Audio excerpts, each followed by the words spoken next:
Well, I got to look at this myself.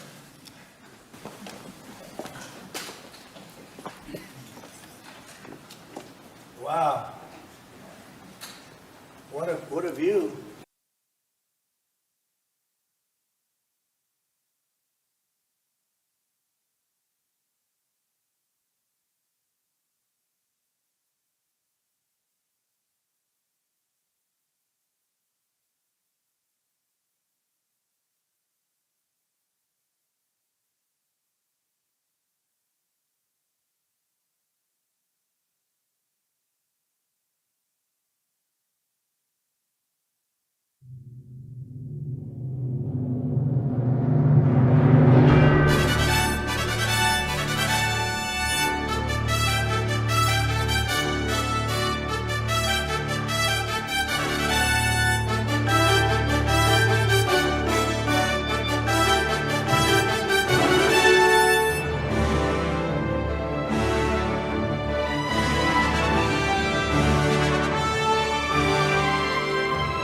In a world of deceit, telling the truth is a revolutionary act. It's the David Knight Show.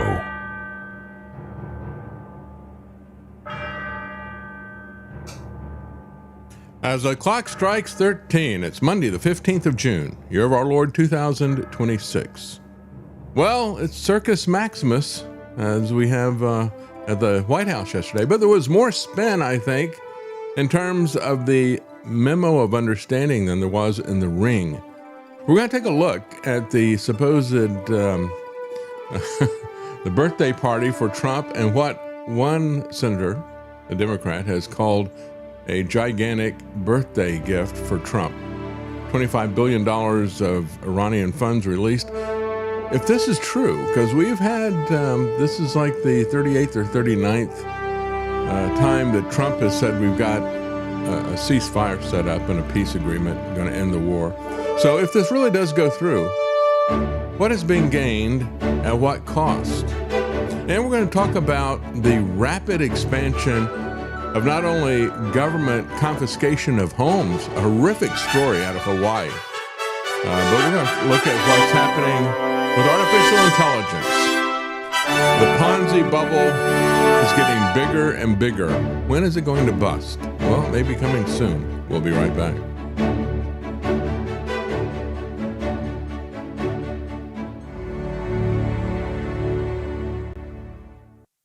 Well, thanks to a lawsuit that tried to stop the big fighting party that Trump had staged, we know that they spent $60 million and 7 federal agencies were involved to set up Trump's staged fight. And of course, all of his fights are staged, aren't they?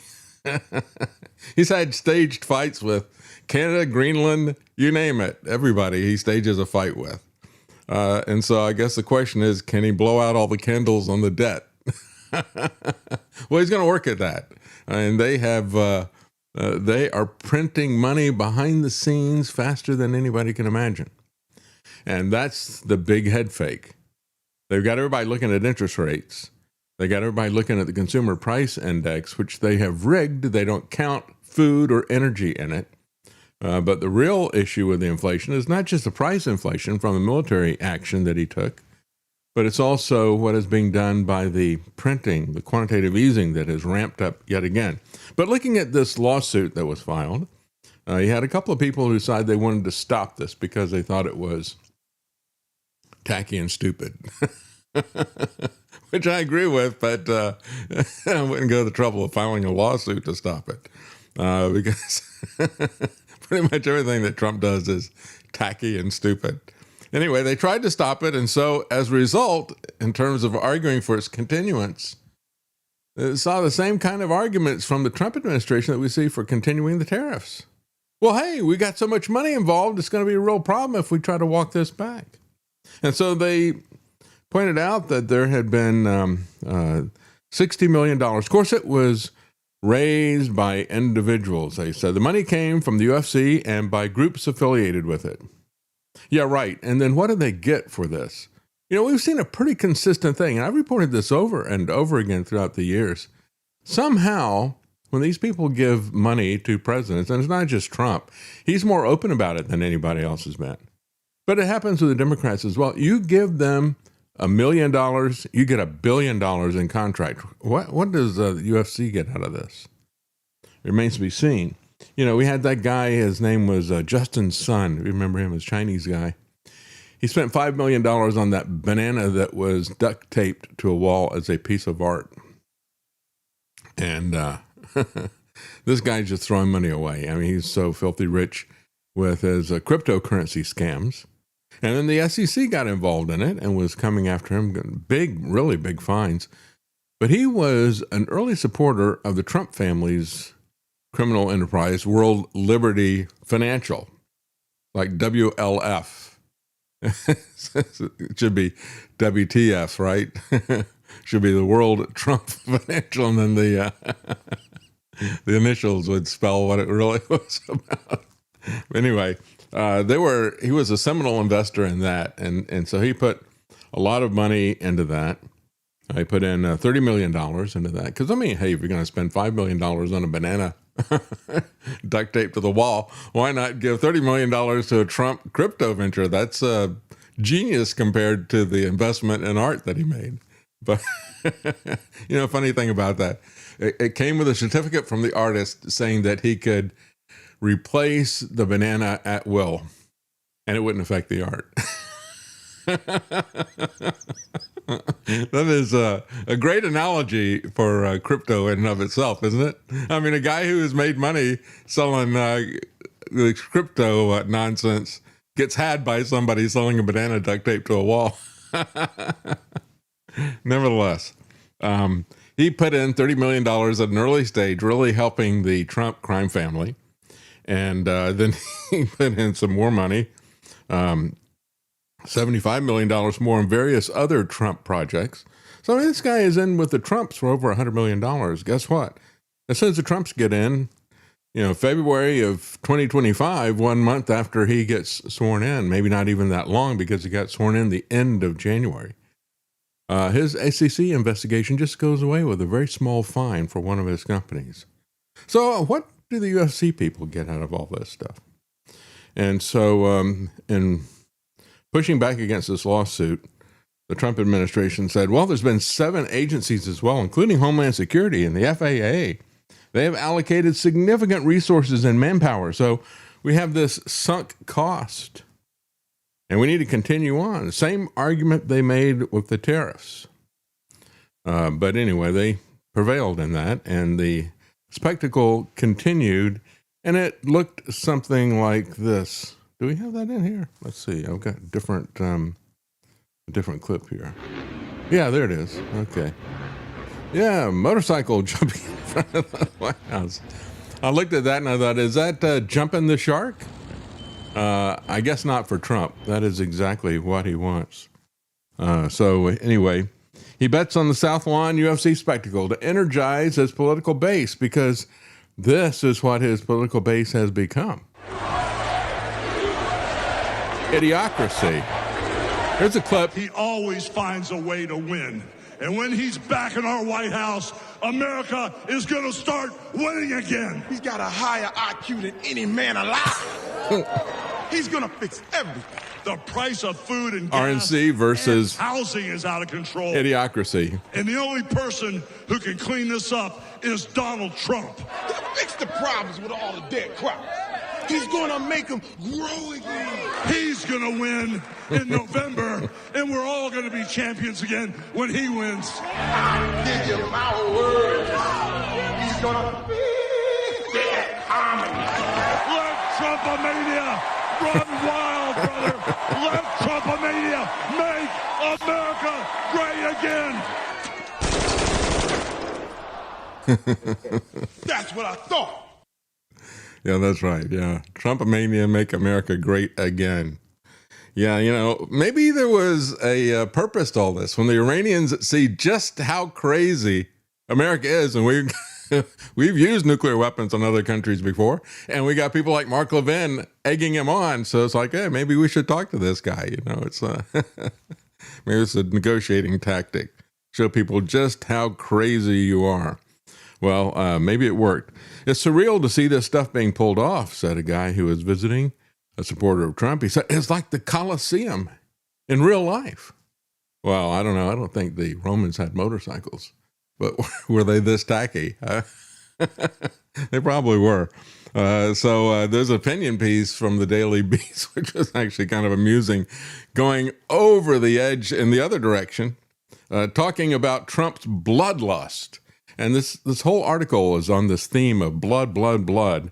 And yet, you would think that if he's going to talk about blood and Trump's bloodlust, you would think he might mention the fact that he's doing extrajudicial killings.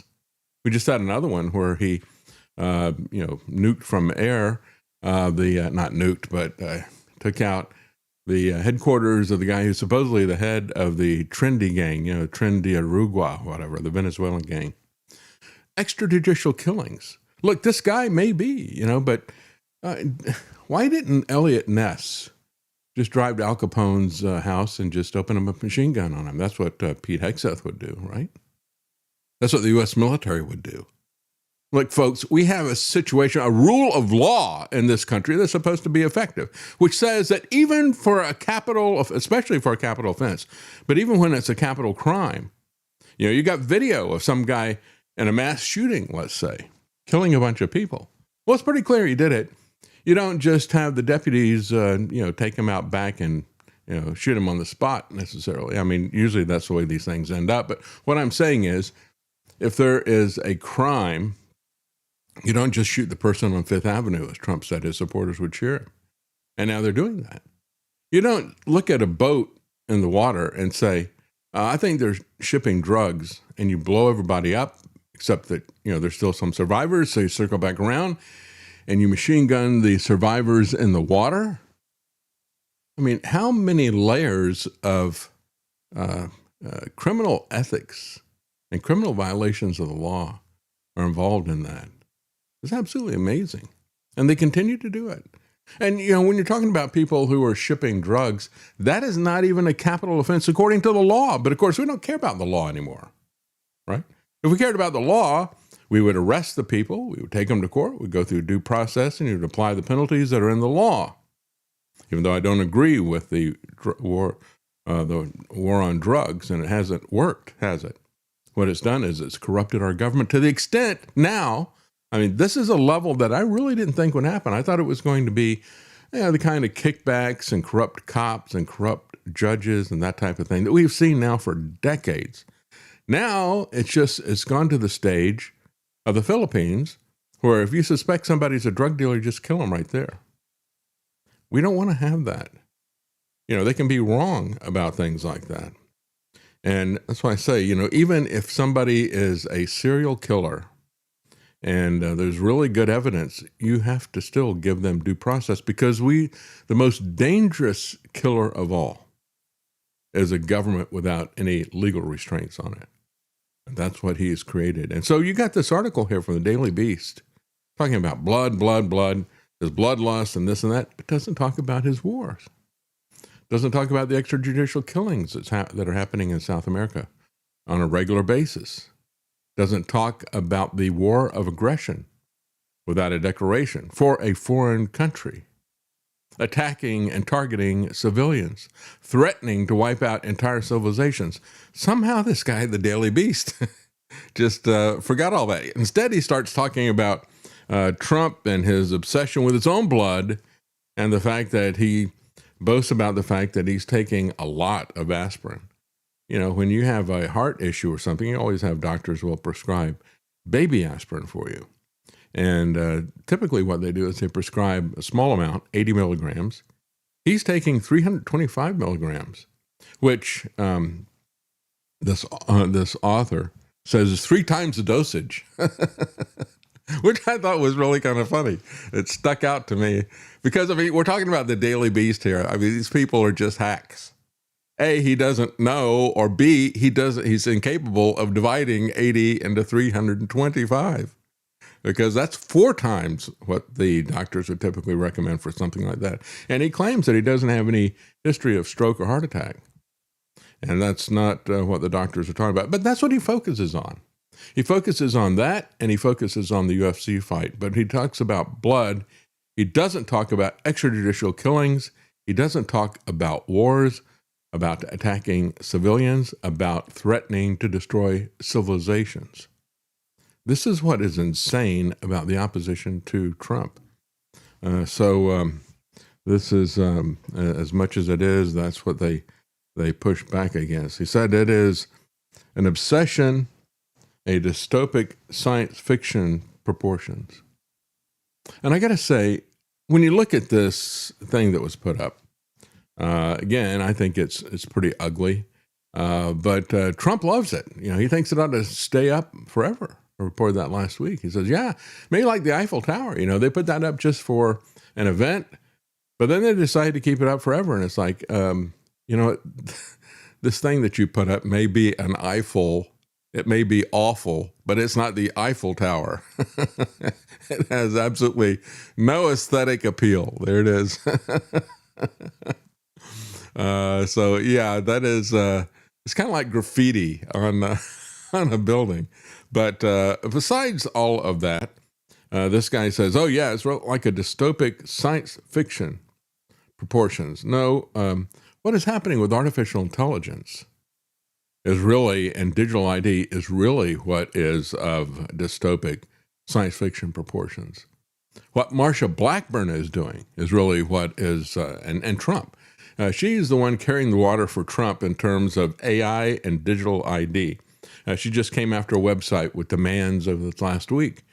And she is pushing one piece of legislation after the other to get rid of any state or local opposition. This is a woman who most likely will be, she's the odds-on faraway favorite to win the governorship here in Tennessee, unfortunately.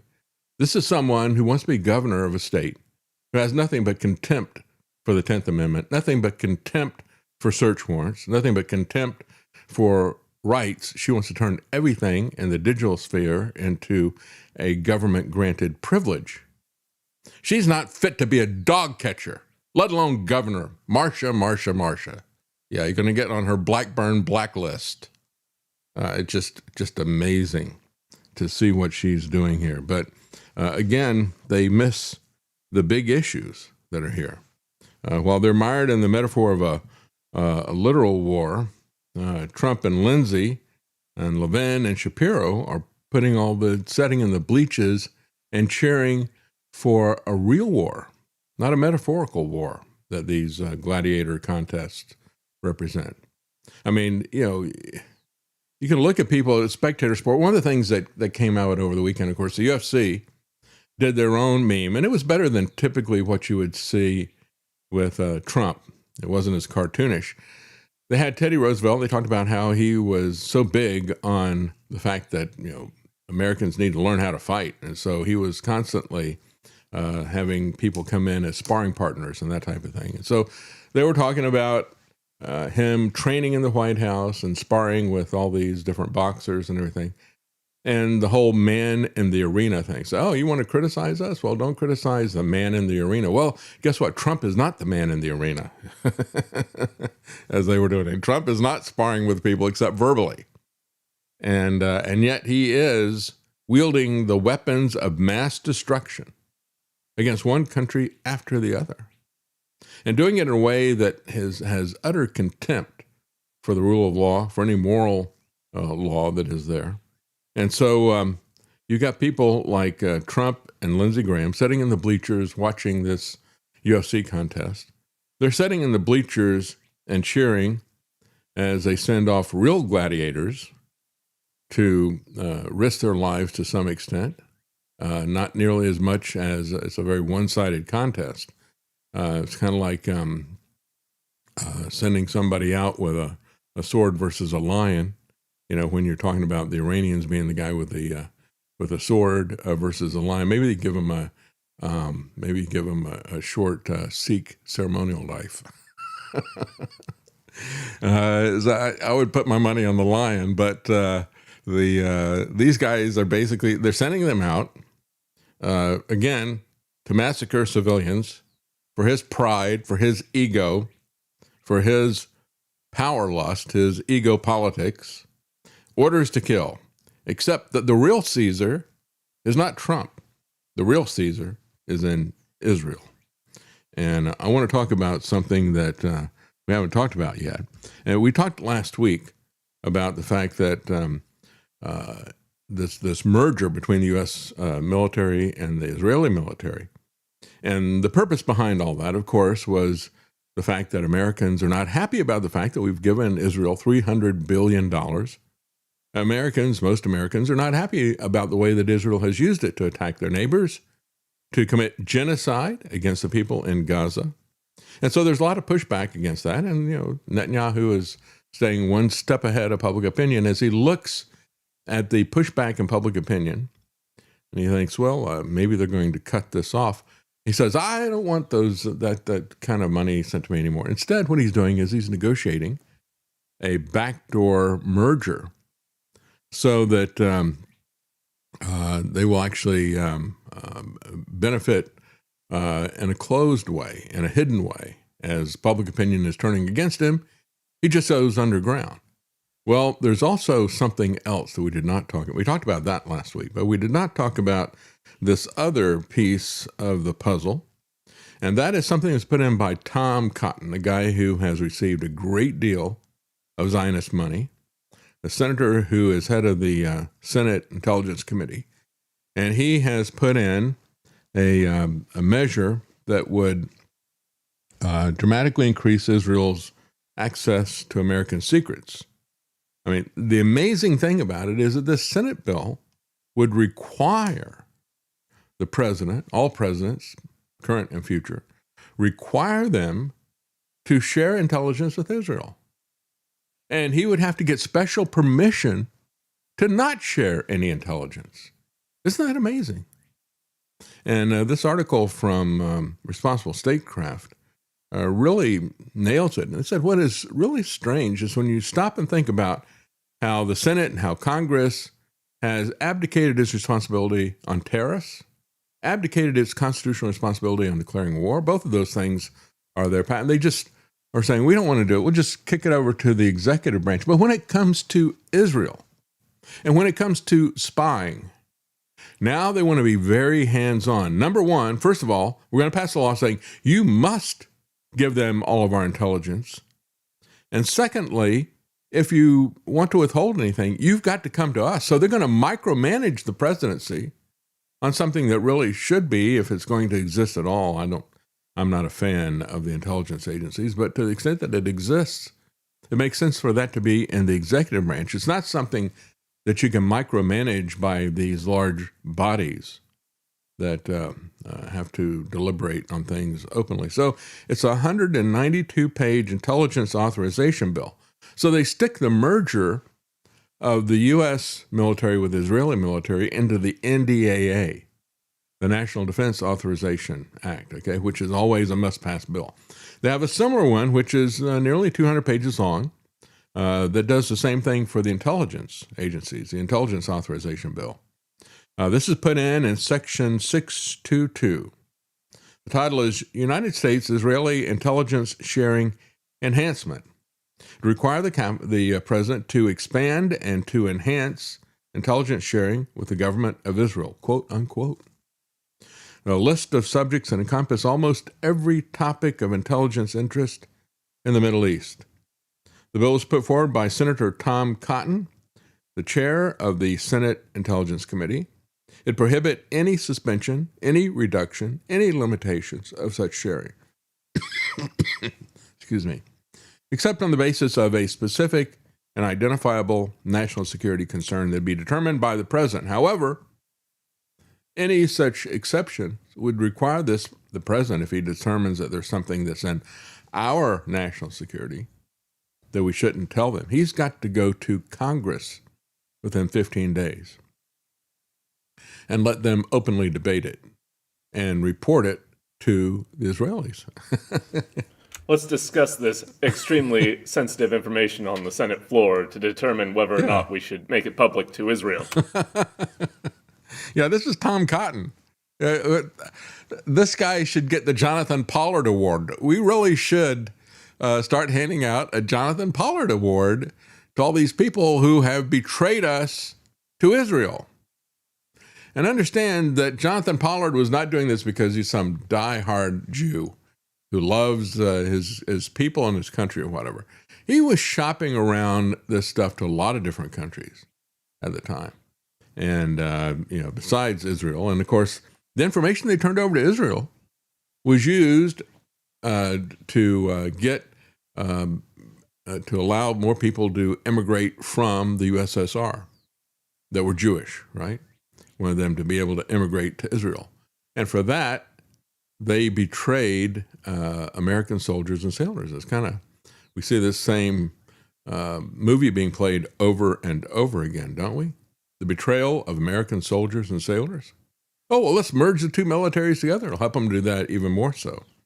Again, when I look at this and what Tom Cotton has done, in this environment where the respect for the Israeli government is just in free fall, how arrogant, how tone deaf of the Republican Party, of people like Tom Cotton, it just shows how thoroughly they are owned by the state of Israel, that they would even do something like this.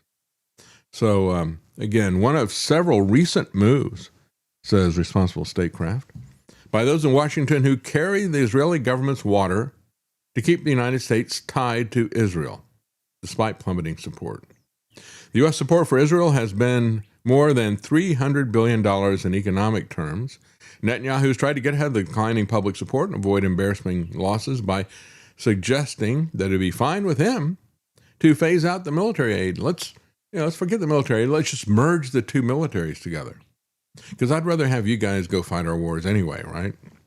Israel's strategy includes forms of military integration that are less visible than congressionally appropriated grant aid, therefore less publicly accountable.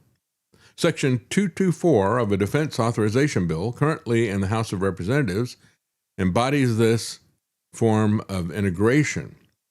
The mandating of intelligence sharing carries the strategy further by moving it into the shadowy world of relations between intelligence agencies. That world is even farther removed from public visibility and accountability than the defense integration. So as bad as the Pentagon is in terms of their transparency, in terms of the fact that they have been audited a few times, but they've never passed an audit. So most of the big problems in Washington, like the Federal Reserve or the intelligence agencies, they're never even audited. Yeah, you get to audit the Pentagon, but then they don't have to pass the audit and nothing happens to them when they fail the audit. But it's slightly more open. This is even, the intelligence people are even more hidden, more corrupt, more shadowy, more black budget. The mandating of intelligence sharings carries the strategy even further. And Section 622 of the Intelligence Bill has received far less attention than Section 224 of the Defense Bill. The notion of legislating an intelligence liaison relationship this way with any foreign country is bizarre. Yes, it is absolutely amazing when you stop and think about it. And let me just say this before I go any further. Is there a corresponding sister bill in the Knesset that would mandate that Israel shares any intelligence with us? Oh, no. Oh, of course not. This is a one-way street. This is a unilateral agreement. This shows you, folks, who owns our government. It's not even a question, not even a remote question anymore, that you've got people in the Senate and in the House who want to merge our military and put it at their disposal, merge our intelligence and put it at their disposal, and to tie the hands of any president and say, you're going to give them everything or you're going to be in violation of the law. And you're going to have to, if it's something that you want to hold back, you've got to come and tell us that you're holding it back.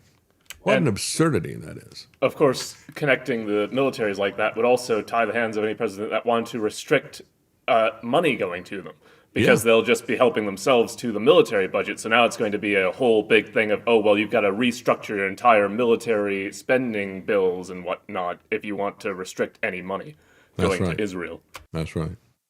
And so what this article explores, I said, when you look at the intelligence community, there are liaison relationships that are there, but never anything to this extent. No single liaison relationship exists in isolation either. the U.S. intelligence services need to consider possible implications for their other foreign relationships.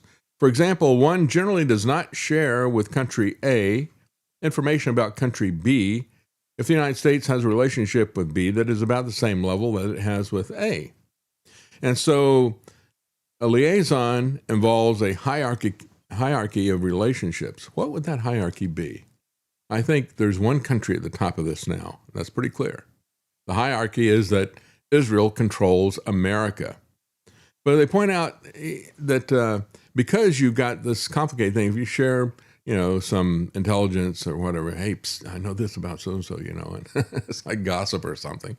So he says there's whole staff within the intelligence community whose only job is to monitor and to manage this set of relationships to prevent crossed wires.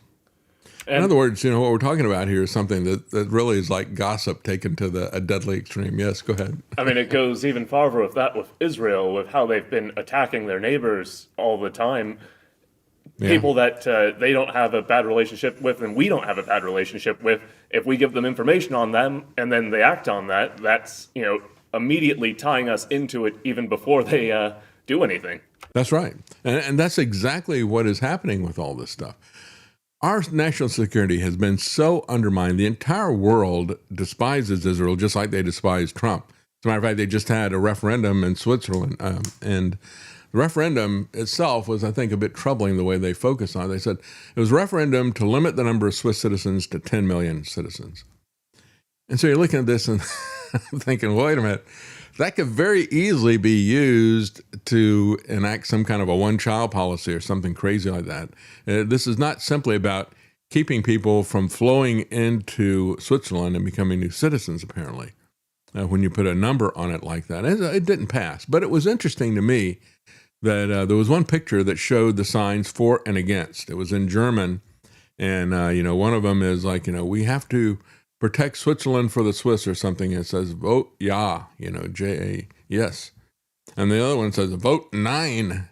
And what it has is, at a time like this, we don't need to be doing something like this bill. And it shows a picture of Donald Trump. He was the poster child for the people who, again, he's made this issue of open borders his, but he's not really doing anything here in America that's very effective. He is going up on the H-1B visas. He's offering gold cards to the very worst people to come here. That is the criminal billionaire class, in my opinion. But anyway, his what he has done is to undermine support for protecting borders because of the authoritarian police state tactics of Bovino and other people. And now Bovino is going to run for president. Yeah, this is an idiocracy in a way that is really a criminal idiocracy. But getting back to this, the Congress considered the mandate is the fact that they have surrendered to the president all these other issues, as I said before. The fact they don't want to follow the Constitution and wage war, the fact that their primary function is the power of the purse, and that's supposed to be their primary input. They've just ignored that. Let the president set the tariff rates. And of course, we have one guy doing it. He's going to change it multiple times in a day, as we have seen Trump doing it over and over again, creating absolute economic chaos. In intelligence, Israel is more of an adversary than an ally. Being an adversary in intelligence means indulging in the hostile act of espionage. Israel has a long record of conducting that type of hostile act against the United States. Yeah, as a matter of fact, it was just last week that we had the 59th anniversary of the attack on the USS Liberty. And it is amazing that is the week that they decided it'd be a great idea to merge our military with Israel, to merge our intelligence agencies as well. And of course, there was a lot of backstabbing and merging that was happening at that time between Lyndon Johnson and between the Israelis. There was a lot of backstabbing that happened. As a matter of fact, one person pointed out, John McCain, his father was a Zionist traitor, just like his son. He allowed Israel to attack the U.S. Navy ship, the USS Liberty, resulting in 34 dead. That's more than we've lost in the Iran War. And 171 wounded American Navy men. The traitorous, slimy guy then helped to cover up the whole incident for his Jewish masters. And I think that's a pretty accurate summation of all of that. And when you look at the USS Liberty, to criticize Israel for attacking our own ships repeatedly, with a large flag flying, repeatedly attacking it. And, what was it that John McCain did? They pulled back the help that was going to come from the Americans. They told them to come back. So that's why they were betrayed by their own country as well as by Israel. And it was a merger between these two countries that did the USS Liberty. And so it's very fitting that 59 years later, they would introduce these types of bills. The USS Liberty incident is very frequently used by anti-Semites to suggest that Israel pull the race card, American ships and then pays no penalty. Israel murdered 34 of my shipmates in cold blood. They wounded 174 others, including myself, and almost sunk our ship in a constant barrage of nothing but hell on earth. And there have been multiple naval investigations of the USS Liberty incident. It says there's been 5 official investigations into the USS Liberty. There's never been one. They're all liars. When you write Congress, be prepared to be lied to. In fact, I called my senator, but guess what? They're all taking money from AIPAC. AIPAC has got them under the thumb. That there was a case of mistaken identity wherein USS Liberty was in the Mediterranean in a place they were not supposed to be. Israel thought that it was an Egyptian ship and shot it. The USS Liberty was never a mistaken identity. It was a pre-planned, murderous, savage attack on innocent Americans doing their job for their country, and our country put a knife on our back and paid them billions for it, for murdering American sailors and Marines on the high seas. They got billions, and they're still getting billions from the United States of America because of it. You're not going to get an honest investigation of the USS Liberty any more than you're going to get an honest investigation in a COVID inquiry. These government people are all on the payroll of pharmaceutical companies, on the payroll of the Israeli government. They're just a bunch of prostitutes, traitors, criminals, graft, corruption, betrayal. That's what's coming out of Congress right now. As a matter of fact, don't listen to Ben Shapiro. You might want to listen to Haaretz. So, but sir, it's an American ship. Never mind, hit her. When Israel attacked the USS Liberty, that's their headline. The Americans have findings that show our pilots were aware the ship was American. Of course they were. They had a gigantic American flag on it. And newly published documents by the state archives. So again, Ben Shapiro is just lying to you. I thought it's interesting. Now, I don't know if you're watching that or not, but I watched that again this morning closely. And if you look at Ben Shapiro, when he's saying that stuff, he's always looking up and to the side, which is a tell for many people that they're lying. Have you ever noticed that? When somebody is not able to look you in the eye, but they're constantly looking up as they're talking, like, oh, let me think.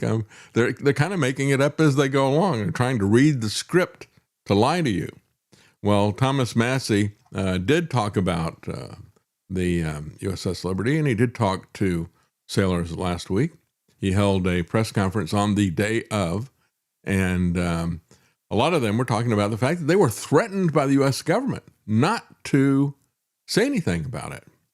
The U.S. government was threatening them. That's what it looks like, folks, when your government is owned by a foreign government that puts your interests far below their own. That's what it looks like when you merge the U.S. with Israel. On the next day, on June 8th, they started the day. The visibility was unlimited. The American flag was flying proudly on the USS Liberty. More planes came from Israel to surveil the boat, the ship. And they thought they were in good shape, but what happened next surprised them all. French Mirage jets showed up and for 25 minutes strafed and attacked the USS Liberty. They shot rockets. They shot 30-millimeter cannons into the hull and into the ship. They even dropped napalm on the bridge of the ship. This was an effort to kill everybody on board. There was no intention of taking prisoners. After the 25 grueling minutes of attack on this virtually unarmed ship, and they thought things were over and they could recover, the torpedo boats showed up, 3 torpedo boats. They launched 4 torpedoes. One of them hit the hull of the USS Liberty and killed 25 people instantly. It blew a 40-foot by 40-foot hole in the side of this ship. They were intent on sinking it. But they were also intent on not having a single survivor. According to eyewitness accounts, the Israelis machine gunned the lifeboats that they put down. They machine gunned the firefighters who were on the deck. They were bringing the wounded and the dead to the mess hall to triage them. They had one doctor who was trying to help them all, put a few stitches in. It was harrowing, and it's amazing. If not for that crew, that boat would have sunk that day. But it still wasn't over. Helicopters showed up, combat helicopters. And the USS Liberty, even though their signals were being jammed by the Israelis, got a signal out. And there were ships that tried to respond. The USS Saratoga, the USS America sent planes. Both of them sent planes to help the USS Liberty. And something happened that's never happened before. A ship under attack, the planes were recalled. John McCain's Never dad happened before. did that. And they sat there for 17 hours. 34 dead, 174 wounded, out of 294 crew members. That's over 70% casualty rate, unheard of. The Israelis were intent on leaving no survivor. And what about our own military? Why did they not send anybody for 17 hours to help these men? So what really happened?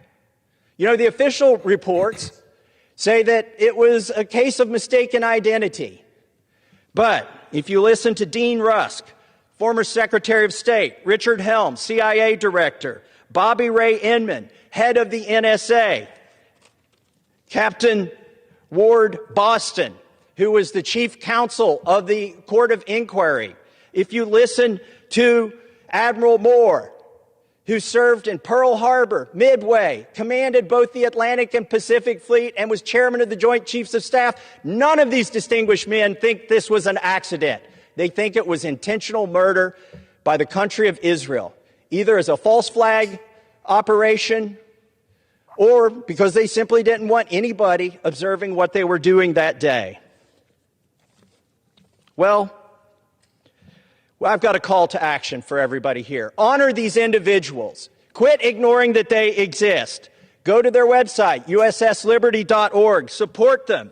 And while they're still alive, they need closure. Let's give them closure. Let's have an investigation. Let's pass a resolution honoring them. It's long overdue. And then they can have their justice. With that, I yield back. And I ask unanimous consent to enter into the record a declaration of Ward Boston declaring that the only official court of inquiry was invalid. Well, again, will there be an investigation? Of course not. Just like there'll be no investigation of COVID. Instead, on the 59th anniversary of this happening, you have the U.S. and Israel moving to, the U.S. is moving to formally surrender themselves to the Israeli military.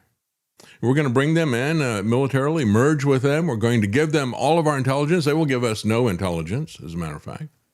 And so this is the response they have. What? Even calling it a merger is very disingenuous when they aren't giving us any intelligence. We're giving it to them. They aren't giving us any money. We're giving it to them. It's a subordination of the U.S. military. That's right.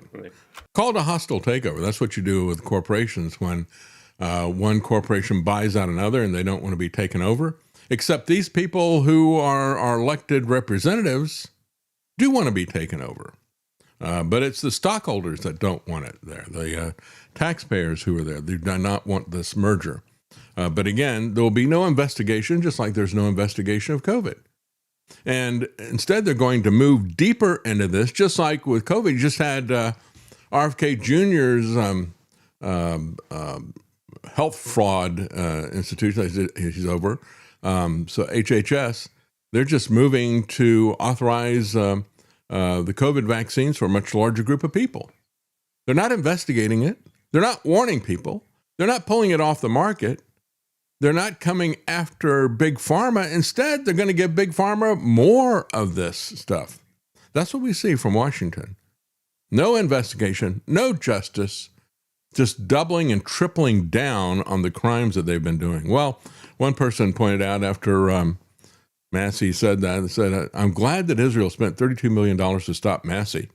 That should stop the conspiracy theory that Jews control our government. And they're bragging about the fact that they took him out.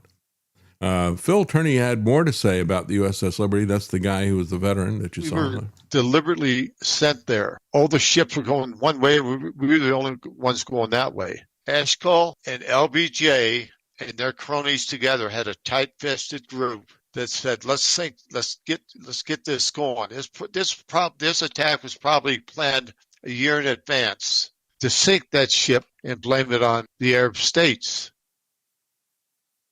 And of course, it was the Arab oil embargo that came after that 1973 war that was on the basis of the fact that we were aiding Israel. Jonathan Pollard is the one who said, well, they didn't want to give us any money. Henry Kissinger didn't want to give us any money.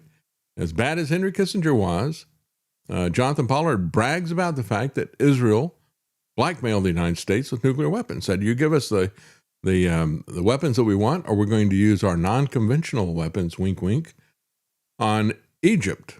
And we're going to start a regional nuclear war. Well, Secretary of Defense Caspar Weinberger said of Jonathan Pollard that it was, quote, difficult to conceive of a greater harm to national security than that caused by the defendant in view of the breadth, the critical importance to the U.S., and the high sensitivity of the information that he sold to Israel. Again, I say that Tom Cotton is a traitor to America. He is a traitor worse than Jonathan Pollard because he's doing it openly. He's not sneaking around doing it quietly. He's openly betraying this country, Tom Cotton. There is no secret drop of money required. No, you got AIPAC for that. They don't have to register as a foreign agent. So when Pollard completed his sentence and got his parole in 2023, he was given a hero's welcome by none other than Netanyahu. I've shown you that video before. And flown in by Miriam Adelson, the person who bought Trump, famously. Now, there was nothing noble in Pollard's actions, although he liked to say he was motivated by his concern about Israel. He had offered to sell U.S. secrets to 3 other countries. And he made the same offer to a 4th country, even when spying for Israel. And it wasn't just Jonathan Pollard. Once Israel got that information, they used that information in order to, they gave military information that could betray soldiers just like they were betrayed at the USS Liberty. That's what it's going to look like with Israel in control of our military and our intelligence agencies. It's going to be one USS Liberty after the other. And so what they did was they gave that those secrets to the Soviet Union. And of course, in exchange for them easing the restrictions on Jews leaving Russia to go to Israel. Yes. it'll be one U.S. Liberty after the other, but you won't hear about it because it'll be illegal to talk about it. That's right. Because you talk about it be racist. And you think about it, there is a certain truth to that. Since the Israeli government is a racist regime, then if you criticize this racist regime, then you are talking about race. Except they're the ones who are racist. Like that guy's headline last week that I talked about. That was in Jerusalem Post, I think it was. And he said to hate one ethnic group is racism. But to say that Jews are not superior to everybody else is racism. That was his take. That was his headline. The Israeli espionage threat to the U.S. has only intensified. Last week, as we talked about, the Defense Intelligence Agency raised the threat level for such espionage. The New York Times quotes an official saying that Israeli intelligence operations aimed at senior U.S. officials during the second Trump administration have become so aggressive as to be unhinged.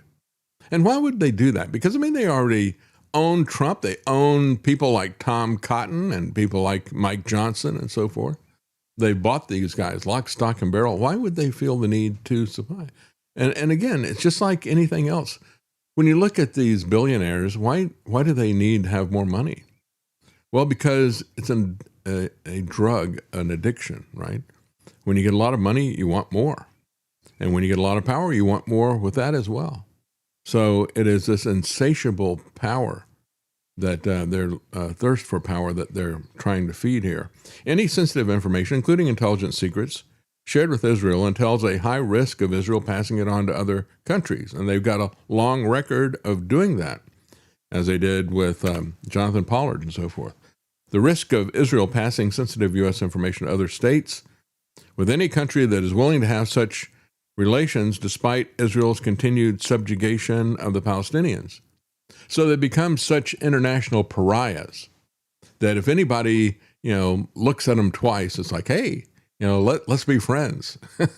And so China is one such state. China doesn't care about human rights. They don't care about genocide. They would do that themselves and have. And so...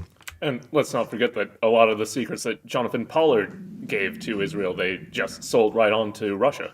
That's right.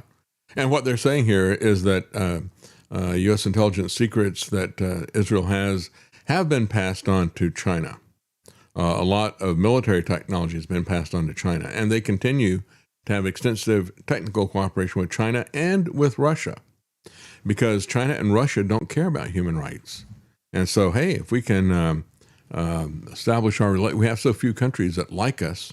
Let me give you something. You'll like us even more. Israel has started more wars, attacked more nations than any other country in the Middle East. It uses violence, and probably in the world, if you exclude the U.S., probably the U.S. and Israel have attacked more countries and nations than any other. It uses violence to seek regional hegemony and to destroy Palestinian nationhood in ways that are inconsistent with U.S. interests, because we don't have principles anymore, right? We only have interests. The current war with Iran demonstrates a sharp divergence between the U.S. and Israeli interests. Netanyahu's government has been sabotaging efforts to end this war. And the latest example of this is that on Sunday, as Trump is trying to finalize the deal he thinks he's got with Iran, and it appears that maybe this time it's gone through. Pakistan has said it has, and the Iranian Foreign Ministry has said it has, in addition to Trump always boasting about ending it. So something may happen, but it's not. It's just the beginning of a process. They may get the Strait open, and they may have some things that start to happen this week. All that would be positive to push that back, but it's not a given yet. But as all that was happening, what Netanyahu did was to bomb Beirut and to expand the attack on Lebanon, which is tied to this. So again, he is trying deliberately to keep the peace talks from happening. That is not in our interest.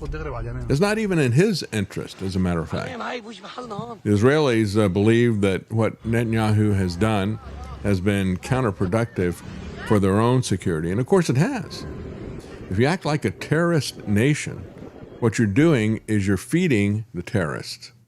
Attacks that sabotage diplomacy are among the Israeli operations that might use shared U.S. intelligence. The U.S. will also be blamed for aiding other violent Israeli operations because of the enhanced intelligence sharing, even if it no longer is paying for Israeli arms. So in other words, we're going to be tied to this bloodthirsty regime that has been involved in state terrorism, and by that I mean attacking civilian populations, attacking preemptively, aggressively, starting wars, not fighting wars of defense. And so we're going to be tied in with them. And what is going to happen with that? I've seen picture after picture of people weeping over their dead children who've been blown apart. And they are going to, the wrath that America and Israel has been storing up is going to come back to us. These chickens are going to come home to roost in the form of terrorism. And of course, because of the kind of intelligence agencies that we have, if these people don't or can't engage in terrorism, they'll do it themselves and blame it on them. And it'll be perfectly plausible as a false flag attack, because everybody will understand what we have done and what we have been a partner in doing. The supposed escape clause in Section 622 of the Intelligence Bill would be so cumbersome as to be useless. The required report to Congress would dump the issue on Capitol Hill, where the Israeli lobby would quickly depict it as a question of being for or against the security of Israel. And again, let me just repeat, there is no reciprocal sharing requirement being put together from Israel. this is strictly a one-way street. Does our billions in subsidy here buy their loyalty? Well, exactly the opposite. Rather than being appreciative of $300 billion, they have betrayed us time and again. They have drawn us into their conflicts. And they have used that money to bribe our own politicians and to turn our own politicians into Benedict Arnolds. That's what Tom Cotton is. That's what the GOP has become. There is no bill in the Israeli Knesset that would mandate intelligence sharing with the U.S. None whatsoever. It's a one-way street. Audi, Modern Retro Radio, thank you very much. That's very generous. I appreciate that. It says, hi, David, Travis, and Lance. The most recent episode of my podcast, Everything is a Lie, Damn It, is a great conversation with our own Jason Barker with Knights of the Storm. Yes. Thanks for doing what you do and how you do it. Well, absolutely, folks. Check that out. I didn't know that. I'll have to watch that. I'd be interested in seeing the interaction between Audi and Jason.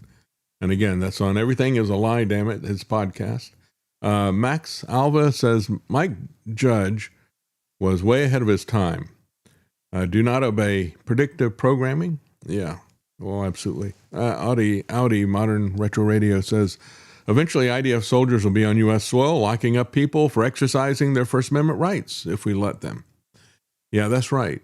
Yeah, and that's a good point, Audi, because they attacked the USS Liberty 59 years ago, but the Zionists have been doing everything they can to torpedo our personal liberty here in America, of all Americans. And they are adamantly opposed to free speech. As many people say, the first casualty of war is the truth, because governments want to lie to you during wars. And their response in all of this has been to attack and repeatedly say that the First Amendment has to be modified in order to save it. Right? That's like somebody saying, well, you got to infringe on the Second Amendment in order to protect the Second Amendment. Well, if you infringe on it, you have violated it. And free speech is either absolute or it doesn't exist. And so what we have seen over and over again from Zionist legislators whose real loyalty lies to Israel, people like Randy Fine, and then, of course, people like Tom Cotton, many of them in the Trump administration, calling for penalties for people, including criminal penalties and jail, if you criticize a foreign state. You had Carrie Prejean Bowler was kicked off of Trump's Religious Liberty Commission because he's not about religious liberty. That whole thing is a lie. He and the Republicans running it, people like Dan Patrick in Texas, the lieutenant governor there, when she said, well, wait a minute, you're saying that if we criticize a foreign government, that is anti-Semitism, and that's not going to be allowed? Well, first of all, anti-Semitism isn't even something that should reflect on religion, but yes, they tied that in, and because she even asked that question. So is Israel a religion, or is it a foreign government? And she asked that question, they kick her off. We're not allowed to have free speech. We're not allowed to have religious liberty because those two things are in the First Amendment, tied right together at the top, as well as protesting your government, especially protesting a foreign government. None of that is going to be allowed. So we have a religious heresy that is the basis for this political movement called Zionism, and you can't criticize the product of that political movement, the State of Israel. And I guess we're going to get to the point where you can't criticize that Christian heresy that is the root of it either. So we have Patriot Girl. This is a spiritual war. It always is. And that's what I said about Pete Hegseth. He is absolutely caught up in thinking that because David was fighting in a real war for a nation that was a picture of God's heavenly kingdom. It wasn't the real thing. It was a type of the real thing. But by the time we get to the New Testament, you should understand, if you read the New Testament, if you actually read Galatians, read Hebrews, read Revelations, you understand that Revelation is really not about the state of Israel. The subtitle is the revelation of Jesus Christ. It's not about revelations about what's going to happen to Israel at the end of time or the end of the world. It's not about that. That's the way it's used by the people who twist it. It's a revelation of Jesus Christ, and the Old Testament was a revelation about the Lord Jesus Christ as well. It told us, it was a picture of his work, it was a picture of his relationship with his chosen people, the church, not Israel. And these people who are twisting this theology are doing a disservice both to Christians and to Jewish people who say that they're Jews, but they're not following the Jewish religion that was delivered to them at all. And so it is a spiritual war. When Pete Hegseth talks about the fact that he boasts about the fact that he's killing people illegally, unethically, and doing it because he's a Christian, it's just beyond belief. That's why I said, it is, he talks about, God who's prepared my hands for warfare and my fingers for battle. Well, for us today, it is about spiritual warfare. Made very, very clear in the New Testament. Jesus said over and over again, my kingdom is not of this world. If you tear this temple down, I'll rebuild it in 3 days. It was all a picture of Christ. The temple and all of the rest of it was a picture of his work. The state of Israel is not your redeemer. The state of Israel did not die for our redemption, never will. And it was not blameless, that's for sure. So the prophecies in Isaiah, my servant, that is not about the state of Israel. There were prophecies there about the state of Israel and criticisms of the state of Israel. I guess Isaiah was anti-Semitic, but most of the prophets were because they were human and they had a lot of failings, just as we all do, and they were called out for it. And many of them were executed for being honest about it. But that is not where we live today. It's made very, very clear. If you ever read the New Testament, Pete should try reading it sometime. Anyway, Solo Cat, 1980. Thank you. Nacho. Not a chance Hormuz opens. We'll see. Audi, Modern Retro Radio, says Israel wanted the U.S. to think that Egypt did USS Liberty. Yeah, well, they wanted, that's what the people there on Liberty think it was. They thought it was set up as a false flag to try to draw the United States into that conflict, because that's what this merger of intelligence and military is going to do over and over again. It's going to draw us into their wars over and over and over again. And even if we don't get drawn into it, people will see us rightfully as complicit in it. Mark Young, 12, says, false Christian teachers have brainwashed their flock into thinking that support of Israel is patriotic. They have brainwashed their flock into thinking that support of Israel is Christian as well. Most of the, when you look at most of the prophecies in the Old Testament, they're not about the nation of Israel. They are kingdom prophecies. And they're prophecies about a spiritual kingdom, of which the old Israeli kingdom was a picture, a type. Audi says, I feel sorry for anyone who enlists in the U.S. military. That's right. They're going to get the USS Liberty treatment. He said they're going to be perpetual human targets for the greater Israel agenda. I absolutely agree. I would not recommend to anybody to get into the military at this point. I mean, look at the utter contempt they had for people with the vaccine mandates, and that's just one example of it. You look at what so many of them are already complaining about the fact that they're being told to execute people who have not had due process, to execute people who are shipwrecked and in the water. They're going to have to live with that the rest of their life, and that's going to gnaw on them. It's bad enough when you go to war and you have to kill somebody, let's say in self-defense, or you kill them in a righteous cause because we were the ones who were attacked and you're trying to stop the war. You can rationalize that, but you're still going to have a difficult time living with that. But if you go out as a hired gun for some criminal like Trump or Lindsey Graham, and you murder somebody, you're going to have to live with that the rest of your life. And that's going to be a difficult thing. Already they're having issues with that. I'm surprised that it's taken this long for these reports to surface. People are saying, I don't want to be involved in a situation where I'm blowing boats out of the water. We don't even know if they've got drugs on them.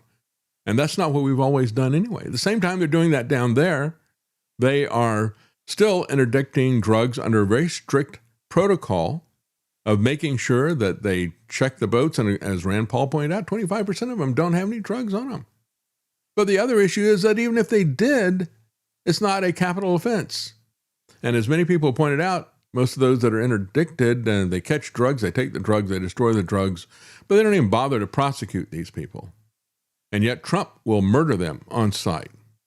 I'm disgusted with this administration. We're going to take a quick break and we'll be right back.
You're listening to The David Knight Show. Hear news now at apsradionews.com or get the APS Radio app and never miss another story. So what is going on with this Iran deal? Both sides have said that there is a deal. But of course, the devil is always in the details, isn't it? And when you look at this, I mean, Trump has cried wolf so many times, it's just a sheep. Because he's not warning people about something. He's telling people that there is a harmless thing coming. We've got peace that's coming. So I guess he's crying, sheep, sheep. He's said this so many times that we can be forgiven for being skeptical, I think. I think it's been 38 or 39 times, and the war has been going on for 100 days. So that's about once every 3 days. He's been saying a deal is close on average. And so there was a limited deal that was discussed on Sunday, even as Israel stepped up their attacks on civilians in Lebanon. The deal with the Islamic Republic of Iran is now complete, said Trump in a post. And in a statement, he said they'd finalized a memorandum of understanding. Again, a memorandum of understanding. This is, it's not an end to it all, but we'll take a look at what the understanding is really about. And we'll have to wait a few days to see if there was any kind of misunderstanding. But when I looked at X, it was like a cabinet meeting transcript. It was one cabinet member after the other. We're talking about Secretary of Treasury Bessent or the Interior Burgum or J.D. Vance or you name it. Every single one of them was just praising Trump effusively. Oh, look at this. He opened up the Strait of Hormuz. Oh, well, big applause for that. He was the guy who closed it. He closed it with the war. Isn't this the amazing deal from Trump, the master of deals? We're almost back to where we were before he started. Yeah. And I look at other people like Eric Daugherty or Benny Johnson, these people who are such groveling sycophants. They are just chomping at the bit to see what they can praise Trump for any little thing. Oh, look, he tied his shoelaces today. Isn't that amazing? No other president's ever been able to tie his shoelaces like Donald Trump. Like, wow, that's what we're seeing out there in social media. And so he settles for a truce of convenience with Iran. And that's the way it was described by one commentator. About a week into the war against Iran, Trump pledged that there would be no deal except for unconditional surrender. Except that there's a lot of conditions in this. So many conditions, everybody's wondering if it's really going to follow through on this. And we'll take a look at what those conditions are, whether or not it is a win. So 100 days later, Trump is hailing a deal that underlines not only the Islamic Republic's capacity to withstand American and Israeli bombings, but also its newfound leverage from severely disrupting energy flows through the Strait of Hormuz. And Trump is celebrating this as if he liberated the Strait of Hormuz by doing this. Well, the reality is that the clear winner of all this is really Iran, if you look at it, because Trump's been playing ego politics. They've been playing geopolitics. And everybody that looks at this honestly, and that is even the majority of Israelis who are not for peace, they look at this as an incomplete war, as a lost war, as a war that has empowered Iran. They're not happy with this in Israel, the vast majority of the public, about 2/3 of them. Dan Shapiro, a former senior U.S. official, said it largely attempts to reopen the strait, which had definitely become the most important issue. But that just demonstrates how much leverage Iran had to persuade Trump that it was better to end this war, even on weak terms, than to continue it. If the U.S. escalated strikes as Trump had threatened, the Islamic regime that is battered but not defeated would retaliate against America's allies in the Gulf and further exacerbate the energy crisis. If the status quo remained, the global economy would be hit harder. When you look at the massive amount of ammunition and arms and missiles and the massive cost that we incurred to destroy stuff in Iran, the fact that they're still able to launch missile and drone strikes, and by the way, this agreement doesn't even mention any of that. But as many times as, we got rid of their Navy. Yeah, we got all 7 boats sunk. And yet nothing is said about the thousands or tens of thousands of drones that they have. And there's nothing in this agreement about that either. And so if they can close the Strait of Hormuz, if they can continue to make retaliatory attacks, if their infrastructure is attacked, they can destroy all of the Gulf states. And then the entire world is in for a really rough time for quite a while if they were to do that. So Trump doesn't really have any cards.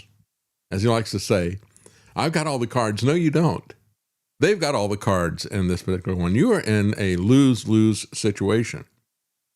We were in a lose-lose dynamic, said Ali Vaez at a crisis group think tank. He said if they'd continue with the war, the alternative would be worse for both sides. The Memorandum of Understanding will extend a fragile ceasefire, which is agreed to on April the 8th, extend it by 60 days. Iran will gradually reopen the strait while clearing the mines without charging fees for shipping during the duration of that period. It doesn't say they won't charge in the future. It extends the ceasefire, it reopens the strait, it lays the foundation for nuclear talks, right? So that's to be negotiated. TBN instead of TBD, with less pressure on Iran. The biggest mistake is for people to think that this is the final deal, said one diplomat who had looked at it. Trump has repeatedly insisted that Iran give up its nuclear dust, quote unquote. But crunch time is on the nuclear program will only begin in earnest once the Memorandum of Understanding has been formally signed on Friday. In a war with few coherent U.S. objectives, one constant from Trump was his insistence that Iran would never have the capacity to develop nuclear weapons. Well, according to Bibi, they've been 2 weeks away from a nuclear weapon now for 30 years. This is just amazing to me that they would use this as a justification when we have been lied to by this liar who started this whole thing for 30 plus years. We all know that it's not about nuclear bombs from Iran. We all know that it's his obsession to destroy Iran for the Greater Israel Project. That was the basis of all these lies about the bomb just being 2 weeks away. The Memo of Understanding is not expected to address Iran's missile and drone arsenal or its support for regional proxies. Again, they come out of this stronger geopolitically. The regime has not changed. He killed the father. The son has taken it over. The son is more hardlined. All of them are now more hardlined.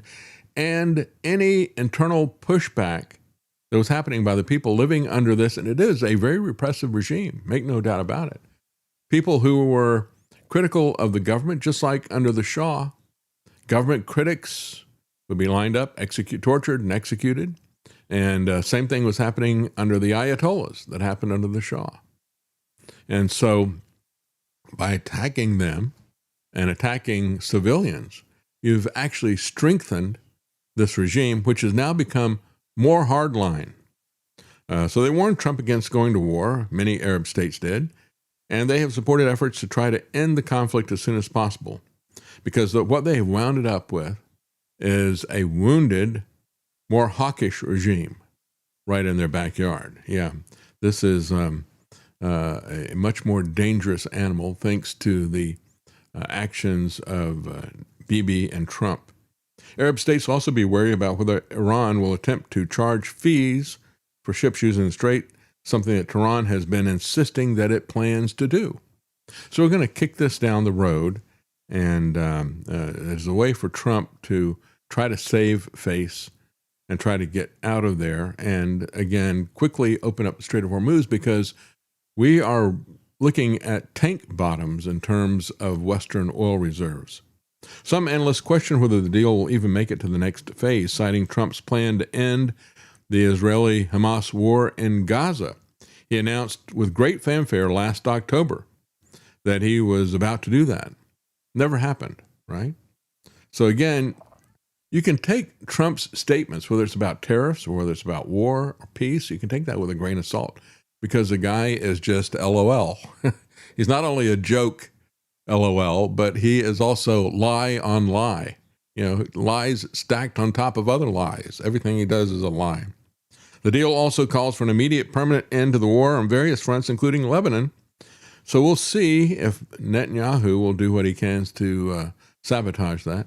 Israeli officials have made it clear they intend to continue striking perceived threats in Lebanon and anywhere else, they said. So the U.S.-Iran agreement would basically, if it works, said one diplomat, it will stop the bleeding, but it is not going to heal the wound. That's right, because we have a Hatfield and McCoy's situation that is there, but it's worse than that. Well, if it's all dependent on Israel not attacking their neighbors, then there is no peace deal. That's right, because one side has this project where they think they've got a mandate from God, and it's the only one that they care about, right?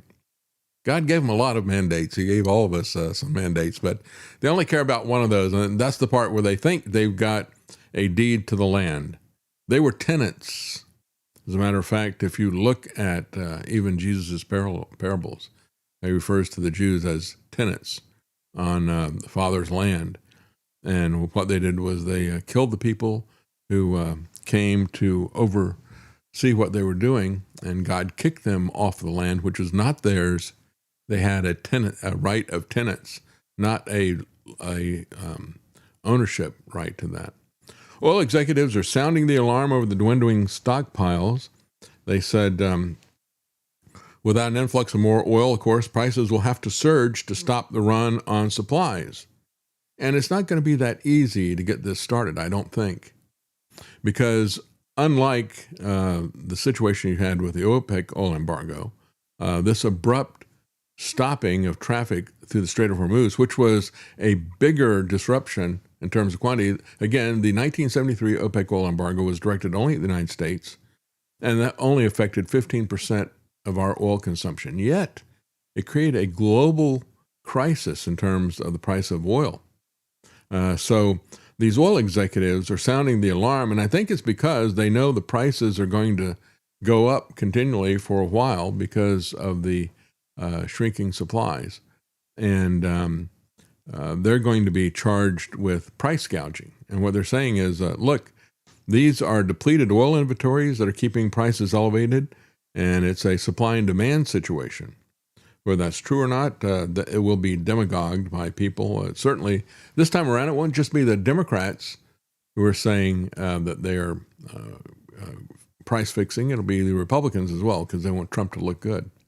For more than 15 weeks, the U.S. and other countries around the world have had to dip deep into their oil supplies, into salt caverns, into oil tanks, and to strategic reserves to make up for the millions of barrels of oil trapped behind the strait. Stocks are nearing critical levels, and energy executives say that without an influx of more oil, prices will have to surge to stop the run on supplies. And they said this after this memorandum of understanding was agreed to. And so you can always have either rationing by government or you can have rationing by the global marketplace. Richard Nixon's preference was to do it by government, have wage and price controls, to do a 55-mile-an-hour speed limit, and other things like that. You know, we talk about 47 years. They love to talk about that because it's been 47 years since the Ayatollahs took charge, since they threw out the Shah and took over the embassy. And that's where most Americans first found Iran on the map. Well, probably still couldn't find it on the map, but that's where it first entered their consciousness. But it's been 73 years since we threw out their elected president and installed a king. That's what Shah means in Persian. But it's been 53 is the last time we had an oil embargo. And that's the other number that they don't want to talk about. You know, it's been 53 years since an oil embargo, and that oil embargo was for Israel's benefit as well. Half of Israelis, meanwhile, agree that deterrence has been weakened following the wars with Iran and Lebanon. They're raising doubts about Netanyahu's government and his military's ability to provide security after the failures of what's happened in Iran and in Lebanon. 50% of Israelis believe their country's deterrence has declined, compared with 28% who say that it has strengthened. So in other words, it's about 2 to 1. The people who said we're worse off in terms of security than we were before. They understand that Iran has been strengthened geopolitically and militarily. They've shown a resolve and an ability to continue on even after an attempted decapitation strike. And they've shown the ability to not only close the Strait of Hormuz, but to punish the other Gulf states if their infrastructure is attacked. So sending ground troops into Lebanese territory, at least 30 Israeli soldiers have been killed, 1,302 injured, primarily by Hezbollah's newly introduced FPV drones. What are FPV drones? First-person view. In other words, it's got a camera on it that is sending a feedback to the operator, so it's like he's on board. And it's a way of doing a kamikaze thing. It's like a video game now to pull these things in. That's what's that's what's happening with this asymmetric warfare. You have paramilitary groups like Hezbollah that were formed in response to Israel's prior invasion, but it doesn't take much to stop the state-of-the-art militaries. You know, they have an edge in terms of dropping bombs on civilians, but all that does is galvanize that country against the attacker. And that's one of the reasons why they're trying to shut down 3D printers in the U.S. and Western countries. That's right. And as a matter of fact, I got an article about that where this company is putting together really not even 3D printing, but they're doing it mass producing. And so they're using the same technology that is used for styrofoam beer coolers. And they call them flying beer coolers. They lean into that because that emphasizes just how cheap and how quickly this can be formed, because they're doing it mass producing in a mold. And they're creating not just the helicopter drones, which use a lot more fuel, but they have winged drones that are suicide. And they can have a much longer range than the helicopter ones. So on Sunday, Netanyahu decided to launch an attack on Iran, despite, or I would say because of Trump's supposed requirement not to do so, because he doesn't want to have peace. In an interview with the Financial Times, Trump said, "I call the shots. I call all the shots. Netanyahu doesn't call the shots." Again, he lies over and over again, and we immediately see that he was lying. Netanyahu ordered a strike on Iran just hours later. So I guess that shows who calls the shots. According to polls, Israelis are divided on their opinion of Netanyahu's decision to ignore Trump and to order the bombing. About 29% said he acted correctly. 36% said a stronger strike should have been done. So think about that. If you think that this is just a problem with Netanyahu, understand that when you put those two together, you got 67% of Israelis want the same or more, right, in terms of war. 62% expressed distrust in Trump. he's not obedient enough, right? So Netanyahu is not warlike enough, and Trump is not obedient enough, according to the Israeli people in a large poll. Trump keeps on making all these claims of not obeying Netanyahu. Of course, Netanyahu uses actions rather than words, which speak a lot louder. That's right. 21% say they trust Trump regarding Israeli interests. So that's really only a fifth trust Trump. A majority of Israelis believe the state has failed to secure victory in any war since October 2023. Well, that's when they started the Gaza thing. They realized that Gaza was really a strategic defeat for them, even if it was a tactical victory. It was a Pyrrhic victory. They may have reduced the area to rubble, but just a reminder, we did the same thing to North Korea. As I pointed out before, the futility of just massive carpet bombing of civilians. That does not win wars. What wins wars is targeted bombing of the other people's military facilities. That's what Iran was doing in this war for the most part. And yet, nobody follows that advice. We did massive carpet bombing of the civilian population. We basically reduced North Korea to rubble. And because they wound up with an authoritarian communist government, they never rebuilt from that rubble. But they did create a police state to keep everybody in line. 57% of respondents in this Israeli poll said no victory had been achieved. So again, they're looking at this and saying, what are we getting out of this? They want the greater Israel project. They want to take over their neighbors, but they don't see that happening. It has been a failure, a defeat. Again, the finding came after more than 2 years of Israel's genocide, multiple offensive military campaigns against Gaza, Lebanon, and Iran, alongside attacks in Yemen and Syria, and a campaign of destruction and displacement in the West Bank. Again, it is just, when you look at the Israeli government's policy, it is just pure evil, continuously. No question about it. On Thursday, Trump had warned in the coming hours the U.S. will hit Iran very hard and take total control of Tehran's oil. And then that night, he reverses course and claims that a deal with Iran is expected to be finalized soon. So again, when we look at this, except for the fact that that Iran has also said that there may be, that they think they've got a memorandum of understanding, Trump has been lying about this stuff from the inception. So he said to Netanyahu, let's not blow it, he said on social media. He said this morning's attack on Beirut should not have happened, particularly on a special day when we're so close to a peace deal with Iran. It's my birthday. Come on, can't you do something nice for me? The attack he was responding to was very small, he said, and meaningless. Nobody was hurt, injured, or killed, and should not disrupt this important process.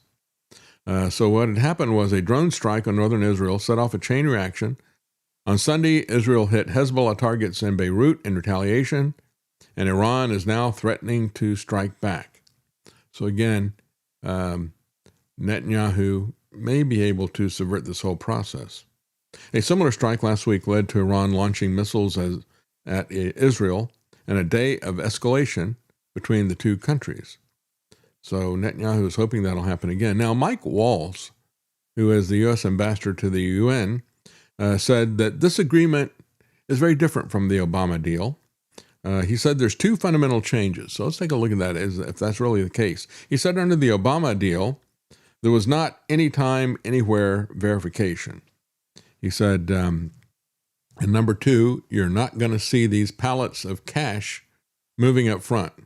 It's going to be pay by performance. So we're still going to pay them. It's just that you're not going to have pallets of cash in foreign currency because it was prohibited to give that money to them by Congress.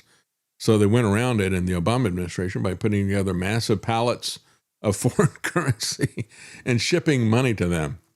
And so he says, so we're not going to do that. Instead, we're going to give them $25 billion of assets that we had frozen as a reward. Yeah, big difference, isn't it?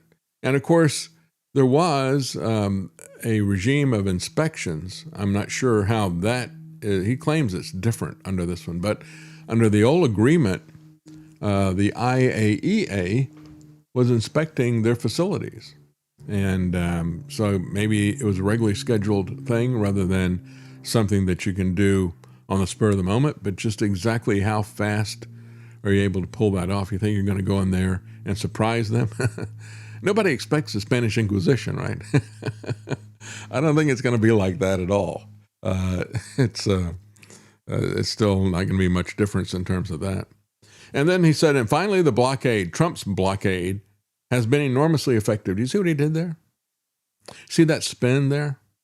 He says, oh, so now this is Trump's blockade. It's like, you didn't fire me, I quit, right? So they closed the Strait of Hormuz. Then Mark Levin takes credit for telling Trump, you need to put your own blockade there so that you can say that you did it instead of them doing it. And then that puts you in a position where you can say, now I'm pulling that off and I opened up the strait. That is nothing other than a lie and a spin. And of course, who better to lie and spin than Mark Levin? He's had more practice at that than pretty much anybody. Been doing it for many, many years. He says, Trump knows how to drive a deal. Unlike his predecessors, he's got the great United States military because, Obama and Biden didn't have the U.S. military, I guess. And he's got very effective actions by Treasury Secretary Scott Bessent to keep a foot on the neck of regime's economy. Well, wait a minute. Biden did sanctions, and we criticized him for doing the sanctions because the sanctions against Russia were very counterproductive, frankly. What they did was it began the death knell of the petrodollar because people realized that the U.S. could not be trusted. So we need to have a different system to transfer money. We've got to get out of SWIFT. We've got to stop these sanctions. Russian money was confiscated out of banks and so forth. So what Biden did with his Treasury Secretary was to kick off the demise of the U.S. petrodollar. And of course, Trump has only doubled down on it. So there's really nothing new here, in spite of all the spin and lies from the people who work for Trump. As I read the terms of the proposed deal, whether it's true or not, my heart breaks because of the outcome of the deal will be deadly, says one person who has had a personal experience there in Iran as someone who was an enemy of the regime because she was a Christian. There are truly no good terms in the deal being reported, but as much as the terms are bad, the most deadly part of it is the deal itself, she says. She lived under the Islamic Republic, and she said, most of my last year in Iran was in Tehran's notorious Evin prison, under threat of a death penalty and being executed at any moment. My crime was for converting to Christianity. As much as they tried to force me to deny my faith, I would not bend. That is how you make a deal with the Islamicists, not by negotiating.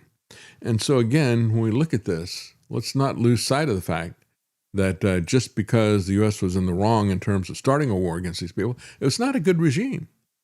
And the sad part about this is that the civilian bombing campaign that Trump and Netanyahu engaged in has only strengthened and radicalized that evil regime even more. If they wanted regime change, the best thing they could have done was to let the people let it take its course, what they had done. As nice as all this sounds, she said, that the Islamic Republic regime may commit on paper to give up all these nuclear materials and never have nuclear weapons, having lived under the regime, suffered under it, seeing my friends, my loved ones, including my husband, tortured and executed, I know that no deal they put their names to will ever be honored. But here's the difference. They have now seen that the U.S. can't be trusted. Even as the U.S. and Israel are negotiating a peace agreement with them, they sneak attack them, number one. Number two, everybody in the region now understands that the only way that they can keep from being attacked is to have nuclear weapons. You think they're going to pursue these things secretly? Of course they will. And she says, based on the character of the people there, she knows that they will. So supposedly the Hormuz Strait is going to reopen on Friday. I guess the question is, why so long, right? Why wait till Friday? Pakistan has confirmed the peace deal. The Prime Minister of Pakistan has been working as a mediator in all of this. And they report that it includes a significant release of billions in frozen assets in the West, specifically $25 billion worth of Iran's frozen assets. And when we look at how much money we have spent in this war on our own, right? In terms of just the cost of the bombs and other issues like that, as well as the planes and all the MQ-9 Reaper drones that were destroyed, it was about $17 billion in just the first couple of days. Now the estimates are over $100 billion in terms of things that we'll have to rebuy from the military-industrial complex. So the deal was confirmed by Trump just before the opening of the New York futures market. Again, is this a market manipulation? Who knows? Well, Mark Levin is urging Trump to finish off Iran. He warns theocratic leaders will never abide by any deal. Again, we're not winning here, but we are whining. We got the biggest whiner of all time, Mark Levin. Yeah. But Netanyahu doesn't claim to be theocratic, does he? I mean, he does claim to have the land, right. But yet he's the one that will never abide by a deal. That's right. Well, you know, they are, and many ultra-Orthodox Jews will point out that they don't want to have anything to do with these secular Israeli leaders. But he will go back and call the people that he wants to exterminate, he'll call them Amalek. And he will, you know, quote the Bible when it suits his needs, just like Ben Shapiro, who doesn't believe that Moses separated the Red Sea using, you know, that God did it for Moses, but he believes that the land is his. So they're pretty selective about what they believe and what they don't believe. Mark Levin urged Trump to finish the military campaign against Iran. Finish him out. Why about the country's theocratic regime? You know, it's like this guy ought to be, he's kind of like Donald Trump's Barney Fife. Except he's a lot more dangerous than Barney Fife. History shows they will never abide by a deal, said Levin. He made his case on Saturday night, you know, when he's supposed to be observing Sabbath. So I guess he's, again, as Lance pointed out, Iran has these theocratic leaders, but these guys pretend that they're Jews, but they're not. They're not Jews ethnically, and they're not observant Jews either. They don't practice the rest of the religion, but they do have a theocratic right to the land. That's right, yeah. Well, as Jesus said, you know, they say they're Jews, but they're not. They're actually the synagogue of Satan. Never heard a more apt description of people like Mark Levin and Benjamin Netanyahu. Levin said, the mass murdering death cult that is the Iranian regime is not going to commit suicide. But, you know, Israel is also a mass murdering death cult, and they are committing suicide in terms of public opinion globally, whether they realize it or not. Trump later defended Levin against criticisms from people like Megyn Kelly after she said the U.S. was fighting Israel's war. He also blamed Levin and she also blamed Levin and Ben Shapiro for pushing the U.S. into attacking Iran. Of course, Trump's not just defending Levin and Israel. He's defending himself. Because what people are saying is, you're weak, you're corrupt, you're bought. So Trump's possible Iran deal is a costly birthday gift, said Jack Reed, a Democrat senator from Rhode Island. He said, for 100 days, we've been hearing constantly there's going to be a deal. There's going to be a deal over and over again. Again, as I said before, it's about 38 or 39 times. So it averages out to about once every 3 days on average. Trump is talking about a deal. He said the president wants to give himself a birthday present. We've paid for it with hundreds of billions of dollars. He said, as the top Democrat on the Senate Armed Services Committee, he has criticized Trump's negotiations with Tehran, arguing a new deal would not vastly differ from Obama's previous nuclear deal. So we heard Mike Waltz, the UN ambassador, say, oh, that's very different. And he's saying, well, no, actually it's not. He said, we spent billions of dollars. We've lost 14 personnel killed in action. Of course, Trump doesn't mention that at all in any of his stuff. Hundreds wounded, and we've disrupted the world's economy. And we're basically less than what we had under the Obama deal that Trump walked away from in his first term. So again, let's talk about where we really stand on this. There were never any discussion. There was never any list of objectives that they wanted to achieve. He just did it, right? Because he wanted to. just like his tariffs. But one of the things that kind of emerged as a de facto talking point objective was regime change. That did not happen. He killed the father. The son is gravely wounded but recovering. And by all accounts, he has been radicalized, and especially the people who are the leaders around them. They now realize more than ever that they need to have a nuclear weapon. So did the nuclear program end? No. They actually they killed the guy who had a fatwa against developing the nuclear weapons, but they have not ended it. Instead, what they have done is given Iran and everybody else in the region a good reason for having nuclear weapons. Then what about the Strait? Well, the Strait could be unclosed, I guess we could say, instead of opened. But it was Trump's actions in the Israeli attack that closed it in the first place. So I don't know how that's a victory. And then Iran gets $25 billion as reparations, and the U.S. taxpayers get another $100 billion added to the debt to be borrowed. Just the first 12 days, again, it was $16 billion. And then estimates are well over $100 million for the 100 days that it's been going on.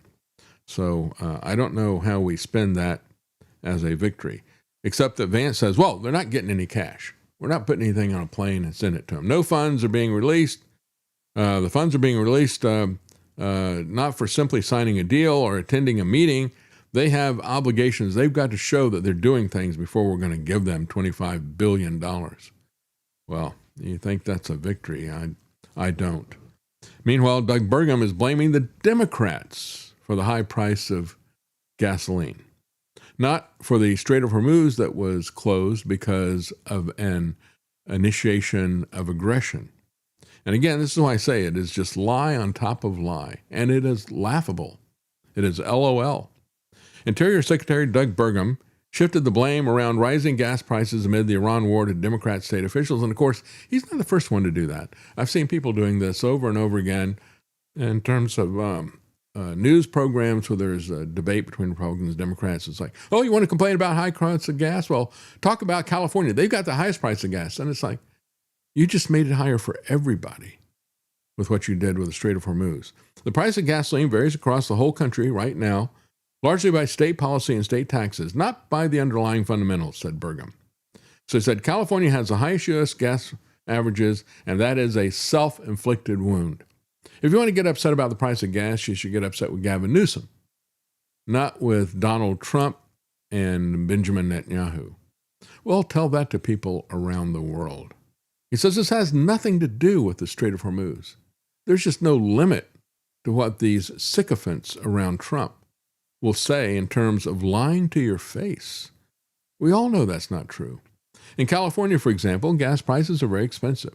They're now $5.75 on average, compared to $4.65 a year ago.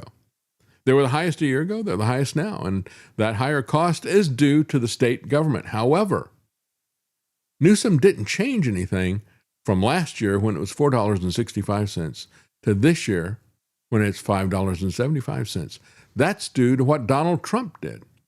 And he increased it across the board for everybody in every state because of his actions and in every country. And he is pushing us toward the edge of a Great Depression. And yet nobody wants to, in the Trump administration, will admit to that. So Trump is claims that he controls the Strait of Hormuz and claims that he did it now. He says the United States of America now controls the Strait of Hormuz, not Iran. Their military is defeated and their economy is lost. Yeah. So I guess that explains why he's got to send them $25 billion. Well, comment from NMAX. He says, first term, Trump brought us warp speed toxic vaccines.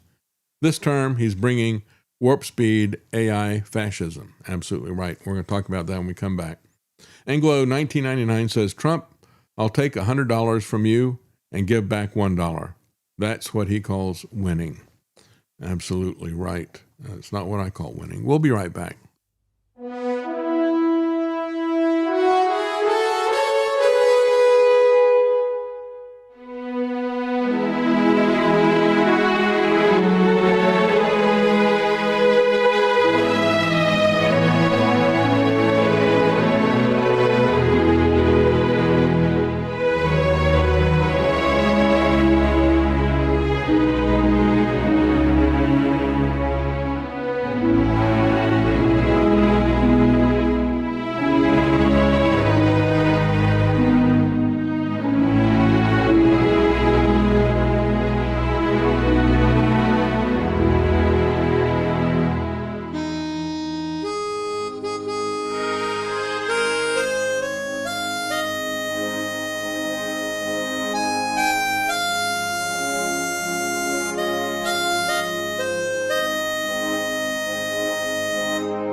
APS Radio delivers multiple channels of music right to your mobile device. Get the APS Radio app today and listen wherever you go. And before we get back into the news, I just want to remind you that our friends at Homestead Products /shop have got a sale on, and I'm sorry, it's not /shop, it's .shop. I misspoke there. Now on sale, we have natural and organic soap, lemon soap, cucumber soap, goat milk soap, coffee soap. I've never seen cucumber soap before. We should try that. Anyway, those are all on sale right now at homesteadproducts.shop. Check them out. They are a supporter and a friend of the show. We really do appreciate their support. And they have a great selection of inventive natural products.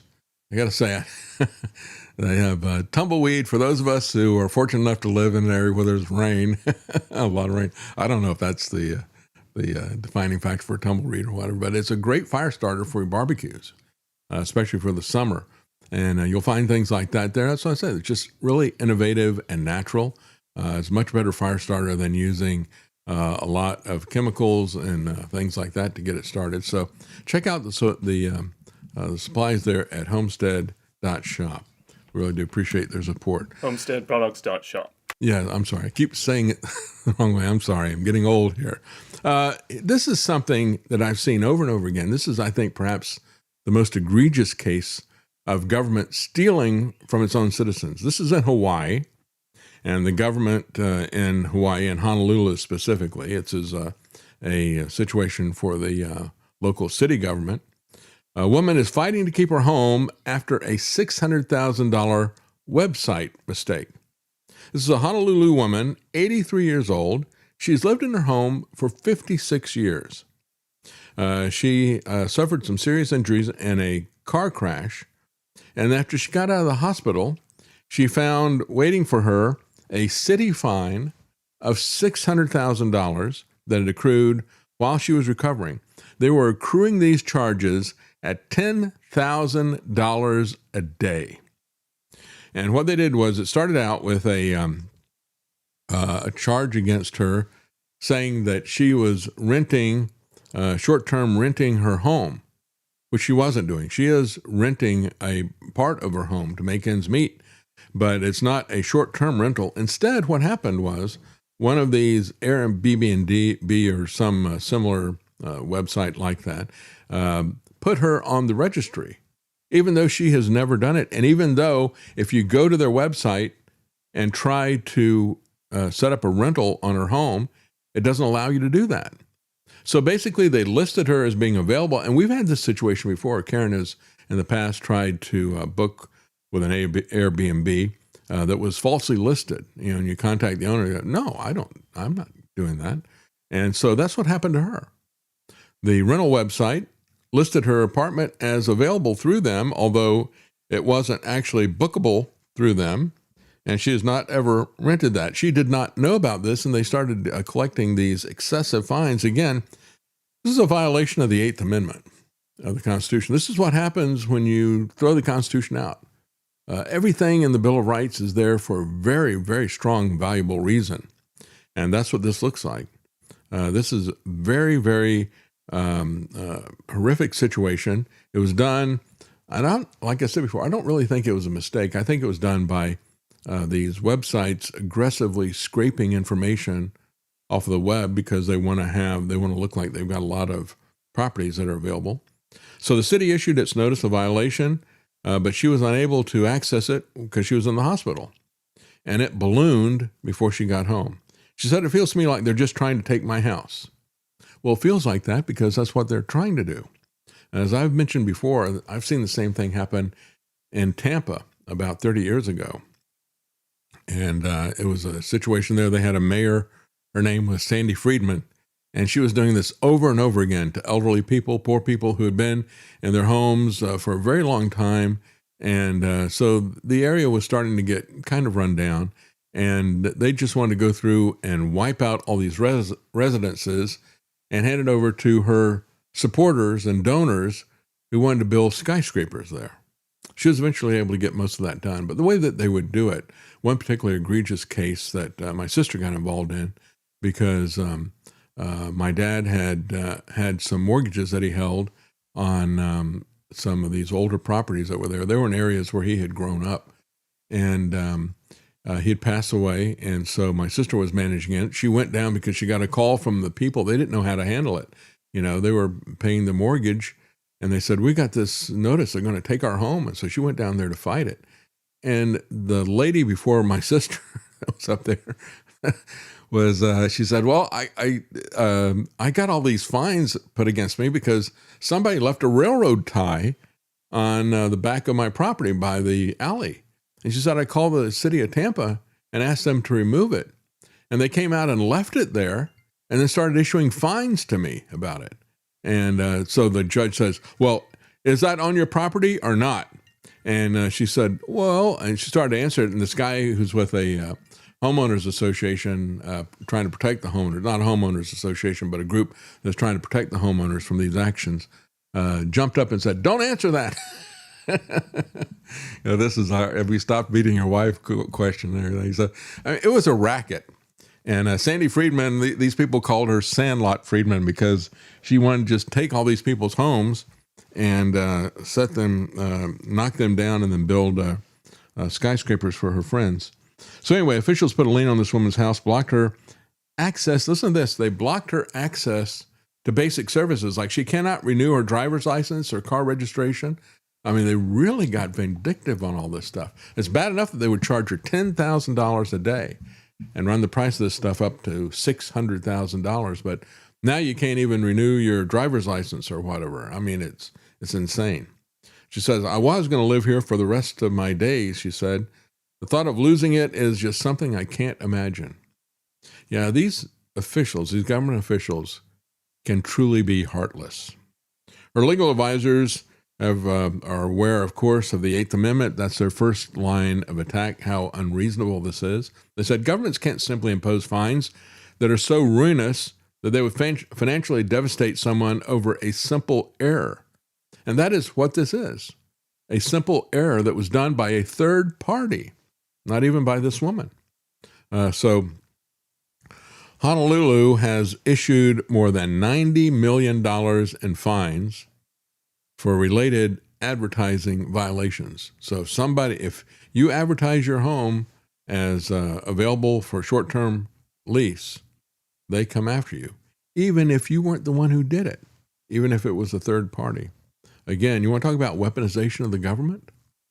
Well, what about this? Or more likely, it's if you have a house that they think they can get, they will come after you for any reason. That's right. That's right. Yeah, real estate in Honolulu is very, very valuable. She's got a very old home. I imagine she's been there for 53 years, and it's probably not much of a home, but just because of location, because of what somebody can do with it. Explosive new book on Trump sparks a White House alarm that Situation Room conservatives were taped. This is the thing I think is interesting, and this is a good example of how stupid the Trump administration is. So you've got New York Times author Maggie Halberman and another individual have written a book dishing dirt about what was happening in the Trump White House over Jeffrey Epstein and many other things like that, rather than just dismissing this and saying, oh, it's all a lie. They don't know what's going on in the White House. The Trump administration owns it. Instead of denying that it ever happened. I mean, they're not even good liars. They lie all the time about deals that he's got or whatever, or what's going on with the Strait of Hormuz and the war. But when it comes to this, instead what he says, well, I think somebody's recording the conversations that's about as close as you can get to putting a seal of approval and saying, yeah, it's all gospel truth. The salacious, juicy details in this book are so accurate, it makes me worry that they had a listening device. That's right. It's crazy. It's the sort of thing you'd put in a quote on the cover. That's right. That's what they should do with their press releases on this. So again, the book is called Regime Change, and rather than deny it, he freaks out about it and validates it. We're afraid some of our most secret conversations are being recorded, and we have no idea which ones. They look like fools because they are fools. The excerpt from Halberman and Swan's book, released last week, detailed another crisis that consumed the Trump White House back in 2025, the Epstein issue.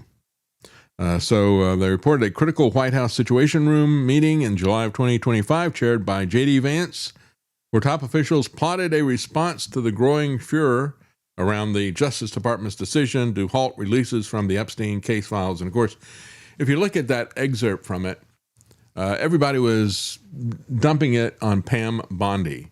And you had Kash Patel and Dan Bongino were furious with Bondi, wanted her fired and so forth. And yet they also lied. They also said, well, there's nobody involved except for Jeffrey Epstein. We got all these women who were raped, and it's not. It's only Jeffrey Epstein. There's no perpetrators, just victims, right? And they released the names of the victims.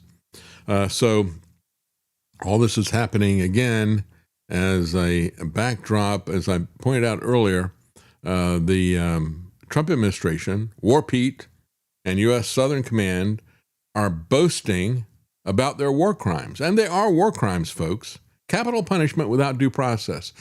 This is exactly the kind of stuff, and I mentioned this the first time it happened, and then we found out later on that very first attack, it was only partially destroyed.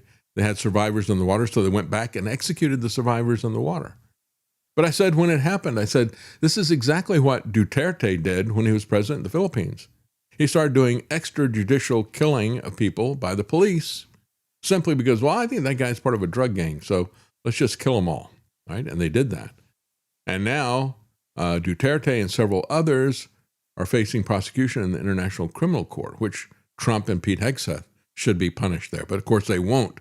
They get away with it because, not because they didn't commit the crime, but because they're powerful enough they can get away with it. That should concern us. It really should. And it's exactly the same what they're doing. At my direction, says the White House, the United States Southern Command delivered a swift and lethal kinetic strike, that's the euphemism for extrajudicial killings, to successfully execute Nino Guerrero, the infamous leader of the Tren de Aragua gang. So again, even somebody who's caught on video in a capital crime should be given due process. That is something that we have always stood for in America and in the West, and it's something that we should continue to stand for. And of course, not to be left out of it, War Pete also boasts of his killing again. Yeah, he'll kill for Jesus, right? What I was talking about earlier in terms of the flying beer cooler, Lance, was the Pentagon's next generation of kamikaze drone, and again, mass-produced air power. This is so much like the novel that you clued me in on with Daniel Suarez, Kill Decision, which I think is about a decade old now. And what is happening is, just as he had posited, swarms of drones would completely upend the military-industrial complex. And it would be a windfall for the military-industrial complex. Because now it's like, yeah, we sold you all of those billion-dollar bombers, but now we're going, those are all obsolete. So now you need to do this over here, right? And we got a whole new category of weapons, and everybody's got to get involved in this particular arm race. It's kind of interesting. Lance picked up on this before me in terms of the 3D printer stuff, and you were absolutely right about it. Of course, that's what my son does. What Trump's son does is he buys interest in these Israeli drone companies. He doubles down on the evil. Lance pointed it out, and you got Don Jr., I think it was the one who jumped in on it. Well, what they're saying is they do these things not with 3D printers. 3D printers would be what the average people would be able to do, but these people mass produce it with steam chest molding. Same process they do for beer coolers, bike helmets, and the packaging that your TV arrived in. So they're not going to be shipping TVs, they're going to be shipping bombs to people.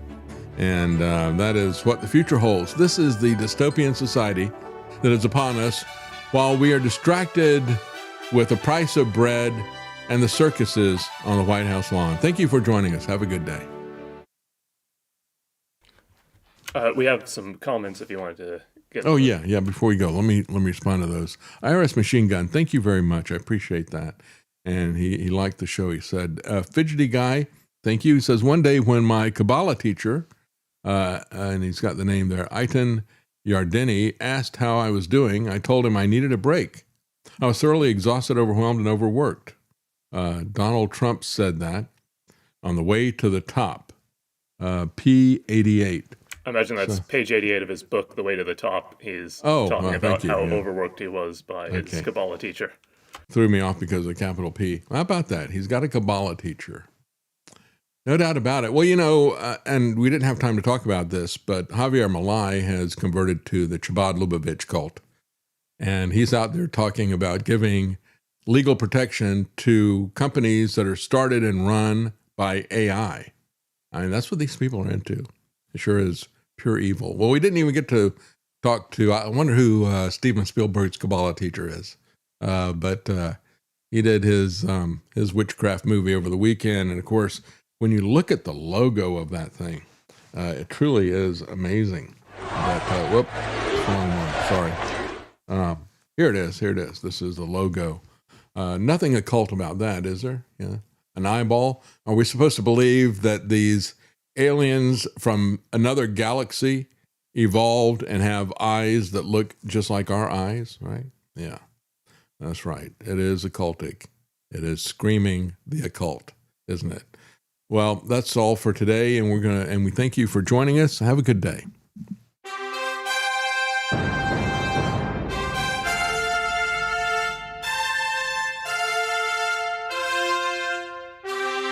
The Common Man. They created Common Core to dumb down our children. They created Common Pass to track and control us. Their Commons Project to make sure the commoners own nothing. And the communist future. They see the common man as simple, unsophisticated, ordinary. But each of us has worth and dignity, created in the image of God. That is what we have in common. That is what they want to take away. Their most powerful weapons are isolation, deception, intimidation. They desire to know everything about us while they hide everything from us.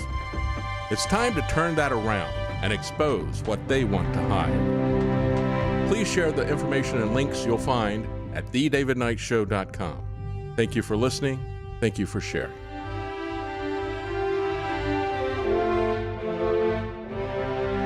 If you can't support us financially, please keep us in your prayers. thedavidknightshow.com.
The globalists' next move.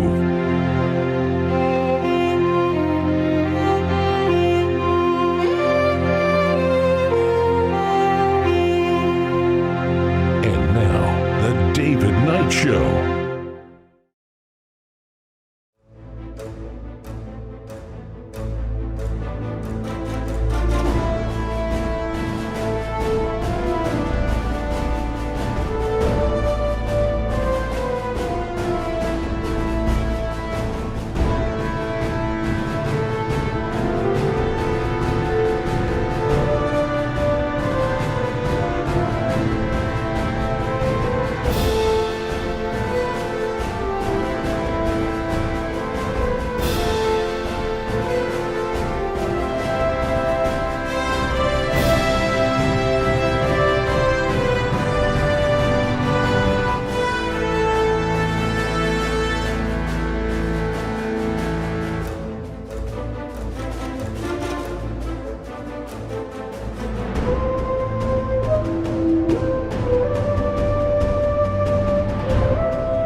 making sense common again.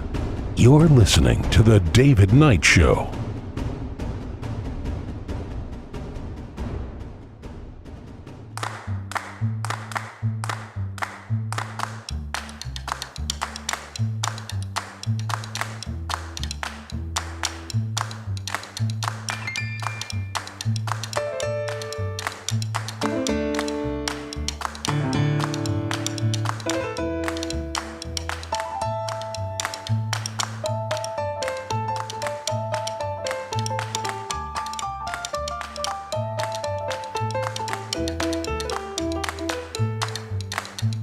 Decoding the mainstream propaganda. It's The David Knight Show.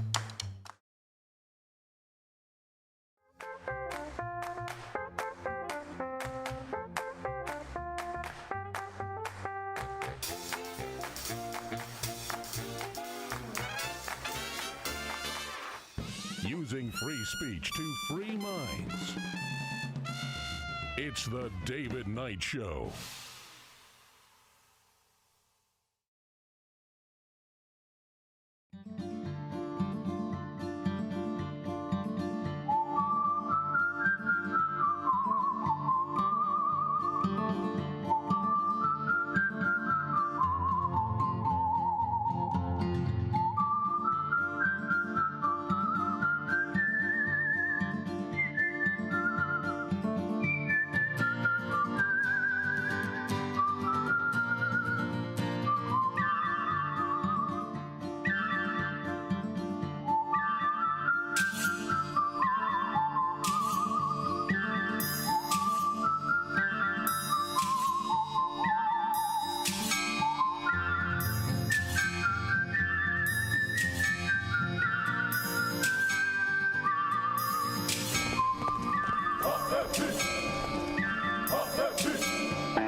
Using free speech to free minds. It's The David Knight Show.